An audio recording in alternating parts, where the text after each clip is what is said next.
សូមជម្រាបសួរពុកម៉ែបងប្អូនទាំងអស់គ្នាថ្ងៃនេះដែរគឺខ្ញុំចេញវីដេអូថ្មីមួយគឺនិយាយអំពី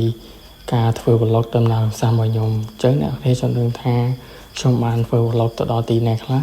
ហើយខ្ញុំបានថតបានអ្វីខ្លះគឺនៅក្នុងវីដេអូនេះឯងអ្នកនរគ្នាទៅតាមដានជាមួយខ្ញុំទាំងអស់គ្នាជាមួយ Mr. ស្មីមិនធ្វើឲ្យអ្នកនរគ្នាខកអំណងទេដោយស្រឡាញ់កូនកំមុំគេចឹងកំប្រឹងតស៊ូរហូតតតែ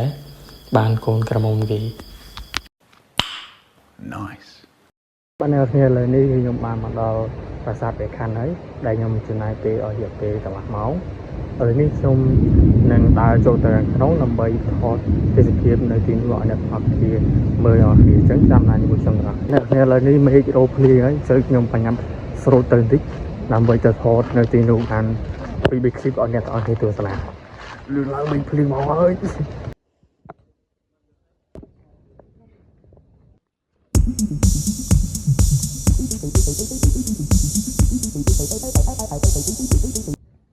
បាទអ្នកនរគ្នាឥឡូវនេះខ្ញុំបានមកដល់ប្រាសាទព្រះខ័នហើយអញ្ចឹង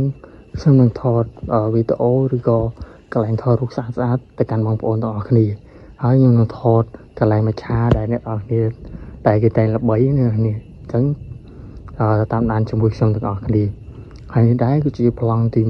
1ប្លង់ទី2បាទអ្នកទាំងអស់គ្នាមើលទៅតាមហ្នឹងទៅខ្ញុំនឹងថតបើសិនជាមានចំណុចខ្វះខាតត្រង់កន្លែងណាមួយខ្ញុំសូមធ្វើការខន្តីពីទោសផងដែរបាទកន្លែងនេះគឺស្អាតមែនទែនសម្រាប់អ្នកទាំងអស់គ្នាមកធ្វើការថតរូបឬក៏មករំហែកកាយអីគឺទៅបែរតែម្ដងអ្នកគ្នាហើយមួយថ្ងៃមុនគឺខ្ញុំបានឃើញគេមកថត pre wedding នៅនឹងដែរអ្នកគ្នាគឺថាទៅបែរតែម្ដងគឺមានអារម្មណ៍ថាស្រស់ស្រាយតែម្ដងអ្នកគ្នាហើយនេះរឿង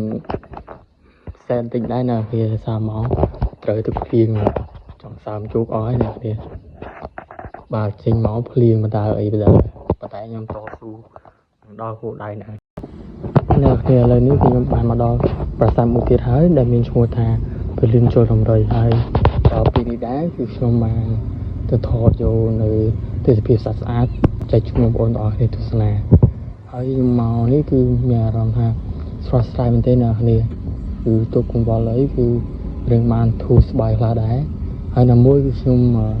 ឥឡូវអត់សូវសួរខ្លួនមកពេលបានមកដល់ទីនេះមានអារម្មណ៍ថារៀងស្រឡះខួរក្បាលក្រាន់បើអ្នកគ្នាហើយយើងជិះមកកន្លែងដែរគឺមានការថត pre wedding អ្នកគ្នាគឺច្រើនមែនទែន 3-4 គូដែរនេះបាទនេះរៀងឯកាដែរណានេះមានសងសាមកជាមួយជាមកឃើញគេបដាចំណាយគេដល់បានដល់គ្នាឥឡូវនេះខ្ញុំមកដល់គោលដៅទី3របស់ខ្ញុំហើយតែជាគោលដៅចុងក្រោយរបស់ខ្ញុំត្រឡប់ទៅផ្ទះគឺប្រាសាទអង្គរវត្តអ្នកគ្នាអញ្ចឹងខ្ញុំនឹងដើរកំសាន្តនៅទីនេះហើយនឹងថត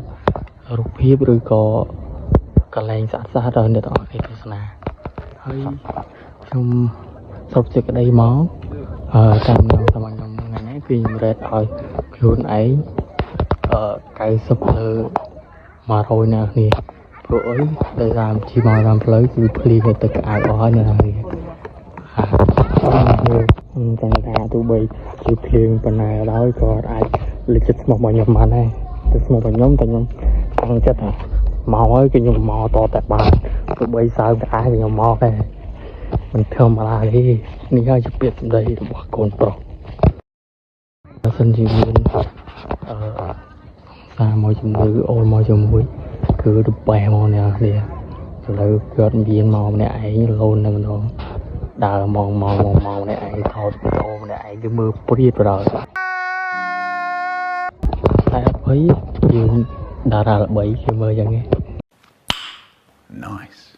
លើកកាត់ខ្លួនឯងម្នាក់ឯងតលិចតកើតមងម្នាក់ឯងប៉ុន្តែចង់និយាយថា enjoy ហ្នឹងអញ្ចឹង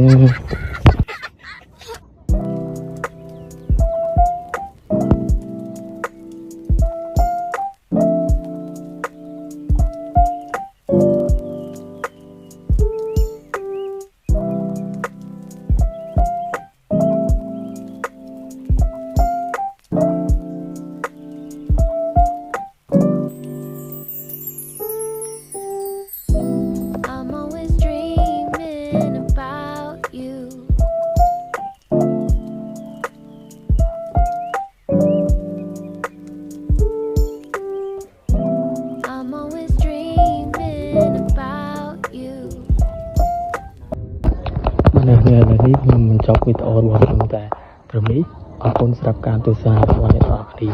ជួបគ្នានៅវីដេអូក្រោយរបស់ខ្ញុំបន្តទៀតបាយបាយ